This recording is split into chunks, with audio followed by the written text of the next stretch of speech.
Ketemu lagi di podcast Renungan Manis bersama saya Felix Agus dan kali ini ditemani dengan Ferry Felani.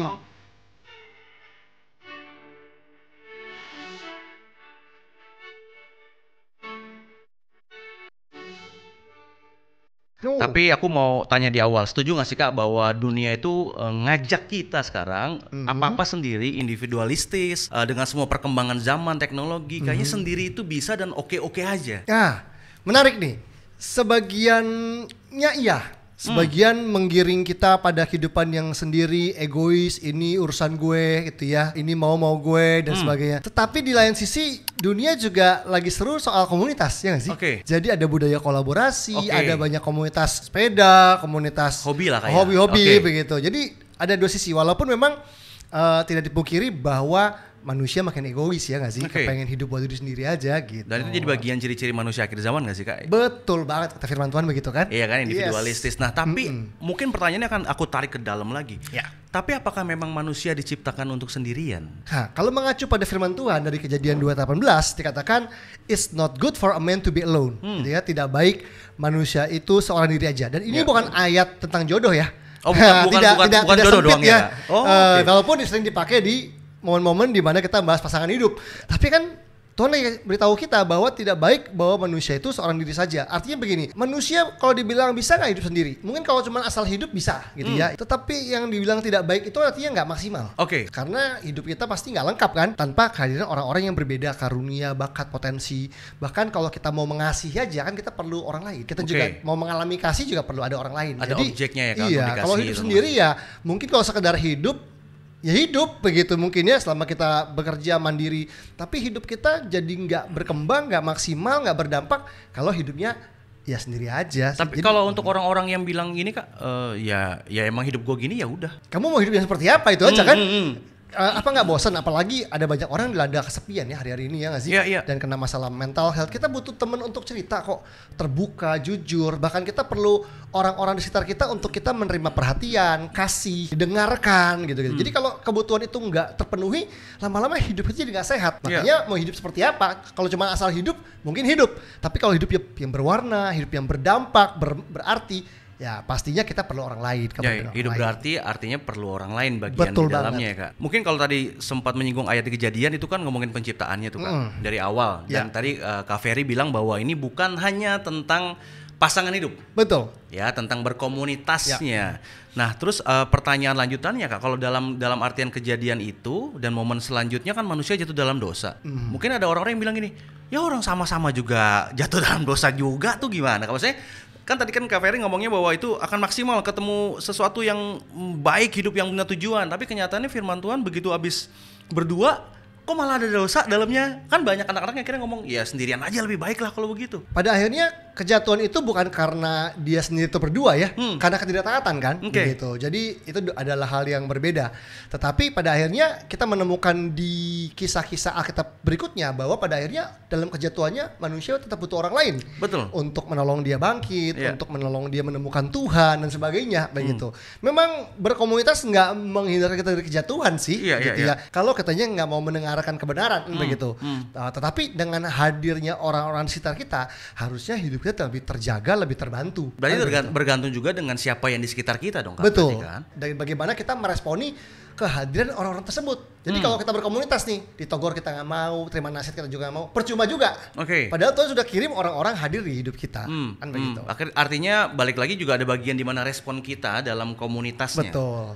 Jadi kehadiran orang-orang yang baik di sekitar kita tidak mengabaikan tanggung jawab kita untuk memilih apa yang benar. Dan ini juga akhirnya mengacu sama yang ke sekarang-sekarang nih Kak. Itu tadi kan ngomongin bahwa firman Tuhan ternyata memang secara konteksnya bukan ngomongin 1-2 orang atau bersama-samanya, tapi adalah ketidaktaatannya yang jelas dalam dosanya, dan sehingga kebersamaan pun bukan akibat dosa kan Kak. Makanya perlu orang bukan. Betul. Karena memang jadi bagian itu yang Tuhan tetapkan bagi kita untuk jalaninnya. Nah untuk kalau hari-hari tadi Kak Ferry sempat ngomong bahwa keramaian juga nggak memastikan orang nggak sepi, karena kesepian itu jadi hampir semua lini umur itu ngalamin di tengah keramaian tetap ngerasa sepi. Menurut Kak Ferry itu gara-gara apa sih Kak? Salah satunya menurut yang aku amatin ya, penyebab kesepian itu bukan hanya karena orang nggak punya teman.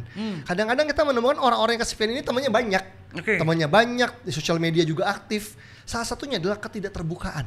Jadi ternyata begini, kalau orang tuh sekadar berkomunitas aja nih, kita pernah ketemu sama orang-orang yang di gereja ikut komsel lah, berkomunitas gitu. Tapi tetap kesepian.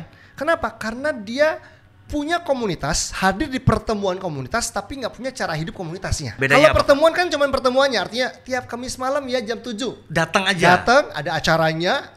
Awalnya mungkin nyanyi berapa lagu, denger firman, testimoni, makan dan sebagainya. Itu acaranya. Tetapi ada yang namanya cara hidupnya, misalnya keterbukaan. Jadi ada orang yang hadir minggu demi minggu di sebuah komunitas rohani, tapi tetap nggak bertumbuh karena satu dia nggak terbuka, atau dia nggak punya cara hidup yang kedua, peduli, begitu. Jadi bisa jadi dia sudah 3 tahun ada di komsel ini, ada komunitas ini, tapi kok kayaknya nothing happen ya, nggak ada pertumbuhan yang signifikan.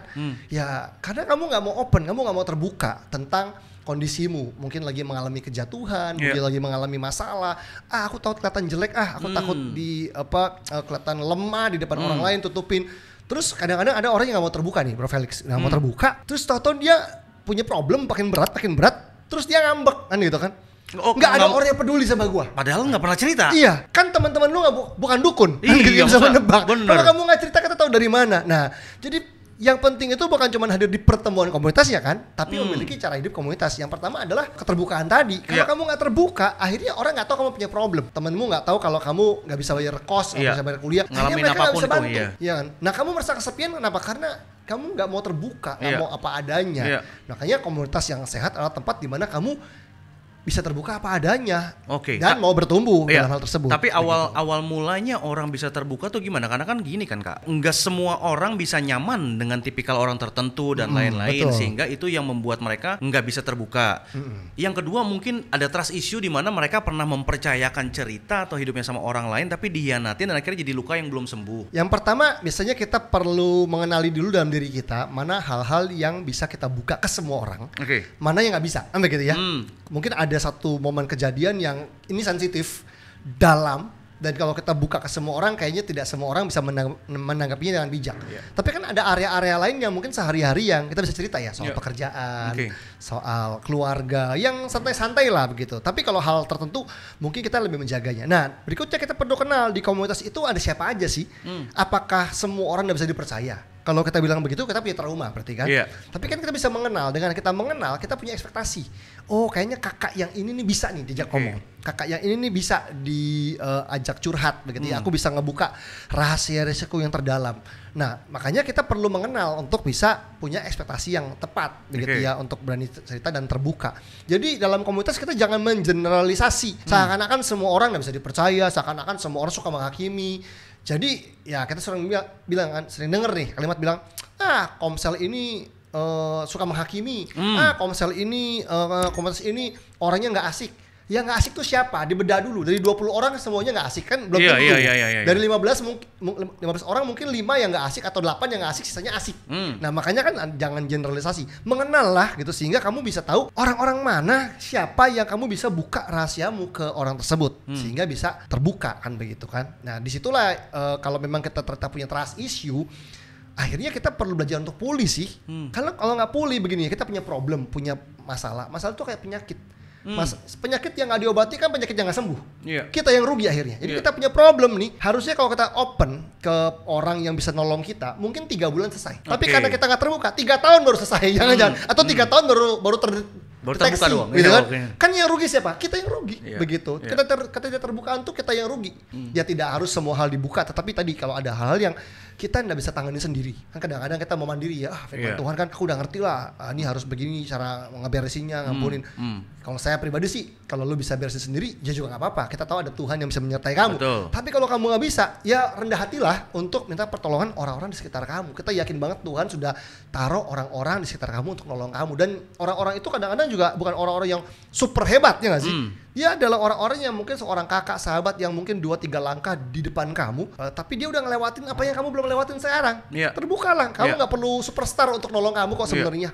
Begitu. Karena Tuhan yang bekerja. Tuhan yang bekerja di dalamnya kan Kak. Jadi dia nggak tergantung orang bagaimana posisinya dan lain-lain pencapaiannya ya Kak ya. Tuhan bisa pakai siapa aja. Tapi tadi Kak Ferry sempat ngomong bahwa rendah hatilah Nah, maksudnya ngomongin kerendahan hati itu emang apa kaitannya Kak dengan komunitas? Maksudnya rendah hatilah untuk menerima pertolongan orang lain. Berarti apakah benar kerendahan hati sebenarnya itu yang awal mula untuk lu tuh butuh orang lain sebenarnya.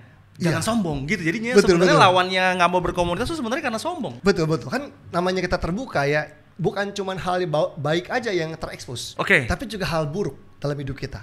Nah, orang kan gak suka ketahuan hal-hal jelek dalam hidup kita kan. Makanya aku sering bilang bahwa komunitas rohani yang sejati itu bisa jadi tempat berbahaya buat orang yang gak mau berubah. Tunggu Kak, tempat berbahaya untuk orang yang gak mau berubah. Kenapa berbahaya Kak? Karena akhirnya kelemahanmu terekspos, tapi akhirnya gak ada solusi kan. Contoh nih dalam sebuah komunitas rohani misalnya ya. Kita gak bisa didik anak. Gak bisa didik anak. Nah, jadi anak kita lu liar dalam komunitas atau gereja. Kita berkomunitas makin dalam nih, orang nggak mungkin nggak tahu kan? Nggak mungkin nggak tahu anak kita nih ulahnya terus ketahuan. Kayak apa gitu ya? Kita nggak disiplin, lembek, nggak bisa. Nah setelah itu kita makanya gini, ada orang yang milih hari gini, aduh, gua nggak mau masuk terlalu dalam nih, nanti ketahuan.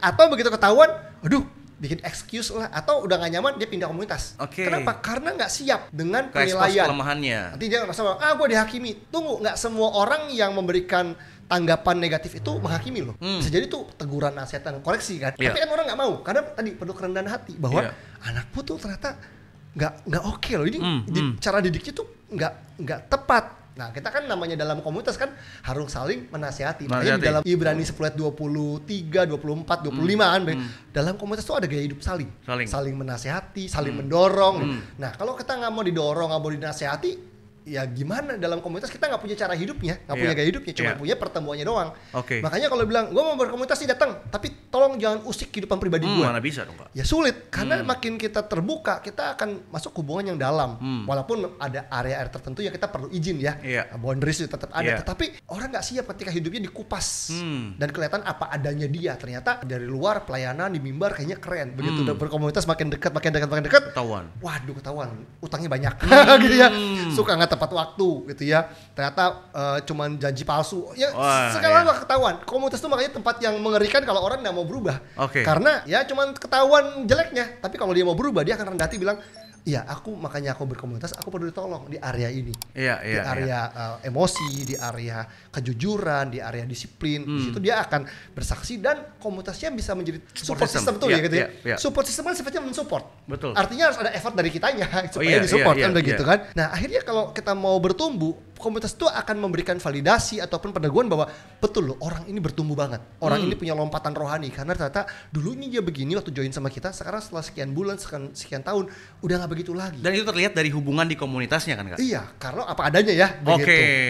Tapi kalau orang nggak mau apa adanya, cuma ingin kelihatan baik aja, dia akan main dihubungi kulit, pakai topeng. Nah orang pakai topeng kan nggak ketahuan aslinya. Akhirnya tadi kesepian itu jadi serangan yang iblis berikan bahwa kenapa orang pakai topeng itu kesepian sih? Karena dia tahu dalam lubuk hatinya orang-orang sekitarnya nggak terima dia apa adanya.